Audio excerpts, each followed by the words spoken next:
اور مثال سے پہلے سر یہ جیسے آپ بالکل اس کو آپ کہہ رہے ہیں کہ یہ ایسا لفظ نہیں ہے جس پہ اعتراض کیا جاتا ہے.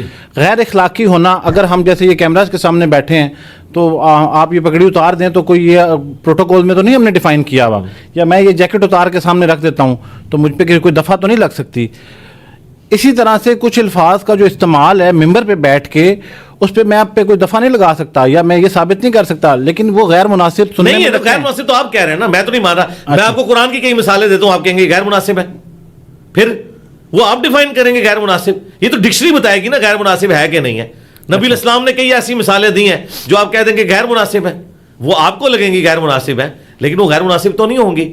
ان میں بعض اوقات ایسی مثالیں بھی قرآن و حدیث کے اندر آئی ہوئی ہیں جو عام ہماری گفتگو میں ہم سمجھیں گے شاید غیر مناسب ہے، لیکن ہم انہیں غیر مناسب کیونکہ سر میں اس کو اس کانٹیکسٹ میں لے رہا ہوں کہ اتنی شعوری ایسا نہیں اس کی نہیں غلط اس لیے کہ اتنی شعوری گفتگو کے درمیان جب آپ یہ کرتے ہیں نا بنیاد ہی ختم ہو گئی تو اب آپ علماء کی اگر لکیر پیٹیں گے. سر اگلے سوال پہ چلے جاتے ہیں. خام خواہ چیز کو آپ خام خواہ محرم کو مجرم بنانے کی کوشش تو نہ کریں. نہیں میں تو رکوں گا. بالکل آپ نے کہا بہت سی باتیں اگلی میرے آرگیومنٹس کا ہرگز مطلب کوئی سچویشن کو ون کرنا نہیں ہے. نہیں سرکار آپ ون بے شک نہ کریں، لیکن الزام وہ لگائیں جو ہو. سر یہ الزام نہیں ہے. سب سے پہلے جب میں نے دیکھیں الزام نہیں، چلے سوال کہہ لیں. ہاں سوال. آپ نے کہا تھا کئی ایسی باتیں ہیں، ایک تو میں نے بتا دی، اس کو تو میں نے مار دیا، وہ تو مر گیا، اب کوئی اور نکالیں، یا تو کہ مجھے نہیں اس وقت یاد نہیں، پھر ہم آگے چلتے ہیں. آپ نے کہا کئی ایک باتیں ہیں، تو میں کہہ رہا ہوں کہ کیمرے میں ابھی مجھ سے جواب لے لیں. اچھا سر جب آپ یہ کہتے ہیں کہ تواڈے بابے تے شاہی کوئی نہیں. جی بالکل ٹھیک ہے جی بالکل، یہ لکھا ہوا.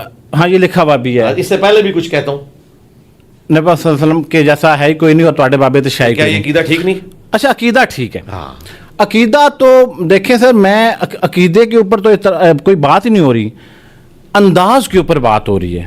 ٹھیک ہے، اگر یہاں جتنی خوبصورتی سے یہ لکھا ہوا ہے نا، اتنی خوبصورتی سے اس کی ادائیگی ہے تو کوئی اعتراض نہیں. اس خوبصورتی سے ادائیگی نہیں ہوگی میرے بھائی. بات یہ ہے جس بات کا جو وزن ہے وہ اسی طریقے سے بیان ہوتا ہے. نبی علیہ السلام جب غصے کی حالت میں کوئی بات کرتے تھے وہ غصے کی حالت میں ہی ہوتی تھی، یہ نہیں ہوتا.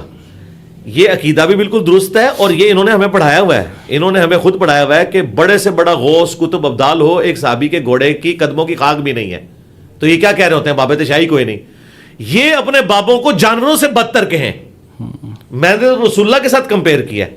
میں پھر ون کر کے ہوں اپنا مقدمہ. یہ کہتے ہیں کہ کوئی بڑے سے بڑا غوث قطب ابدال ولی اللہ ایک صحابی کے گھوڑے کی قدموں کی خاک کے برابر نہیں. یہ آپ نے بچپن سے کہانی سنی ہوئی ہے نا، جو نہ قرآن میں لکھی نہ حدیث میں. یہ کہانی ہمارے بزرگوں نے ہمیں سکھائی، یہ ممبروں سے نہیں بیان ہوتی تھی. کسی نے آپ میں سے نہیں پوچھا کہ ایک کلمہ گو کو تم صحابی کے گھوڑے سے بدتر سمجھ رہے ہو، کیا جانور انسان سے بہتر ہو سکتا ہے؟ اور میں کیا کہہ رہا ہوں، جانور کو نہیں کہہ رہا میں کہہ رہا ہوں نبی کے جیسا ہے ہی کوئی نہیں، بابے تے شاہی کوئی نہیں. یعنی نبی علیہ السلام کے مقابلے پہ بابا کوئی شے نہیں ہے. جبکہ یہ لوگ پتہ کہتے تھے، یہ کہتے تھے بابے تو جانوروں سے بھی بدتر ہیں. تو میں پھر ون کر گیا. لے آؤ کوئی اور مثال. کہ جیسے غامدی صاحب بھی خطاب کرتے ہیں، بات کرتے ہیں، تو میرا خیال ہے غامدی صاحب کی غصے والی ویڈیوز اگر میں آپ کو دکھاؤں، آپ کہیں یہ وہی غامدی صاحب ہیں. چھوڑ دیں غامدی صاحب کے بارے میں میری زبان بند رہنے دیں.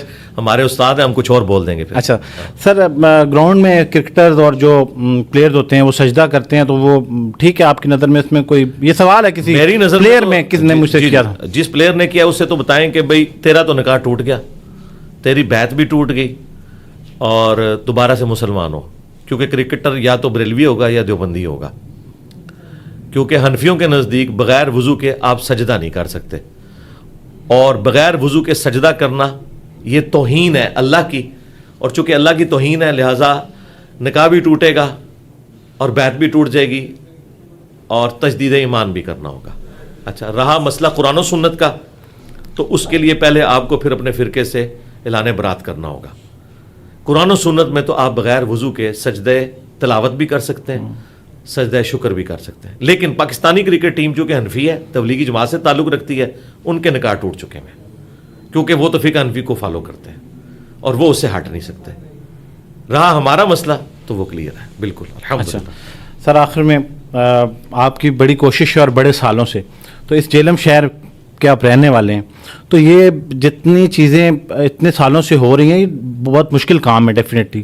اور آپ اپنی اکثر ویڈیوز میں کہتے ہیں کہ جس راستے پہ میں چل رہا ہوں اس راستے میں رہتے ہوئے مجھے بہت ساری مشکلات ہوتی ہیں، یعنی ایک فیملی سے ملنا اور بہت ساری چیزیں. تو کبھی ایسا ہوتا ہے آپ کا دل کرتا ہے کہ یار میں اسی طرح سے واپس جاؤں باہر شہر کے اندر, جو کہ شاید مجھے لگتا ہے اب آپ نہیں جاتے ہوں گے, اور کوئی مس کرتے ہوں جہلم کی لڈن کی چائے یا وہاں فوجی مل کے سامنے سے چاٹ ملتی ہے, اور آپ کا ڈے ٹائم میں؟ نہیں, اب نہیں کرتا, کیونکہ مجھے اب جو مزہ آ رہا ہے نا الحمدللہ. دیکھیں یہ جو پھل پک کے سامنے تیار ہو چکا ہے, پوری دنیا میں ایک ریولوشن آ گئی ہے. اس کا ٹیسٹ تو میری پوری زندگی کی چاٹوں پہ, گول گپوں کے اوپر اور ہر چیز کے اوپر جو ہے نا وہ بھاری ہے الحمدللہ.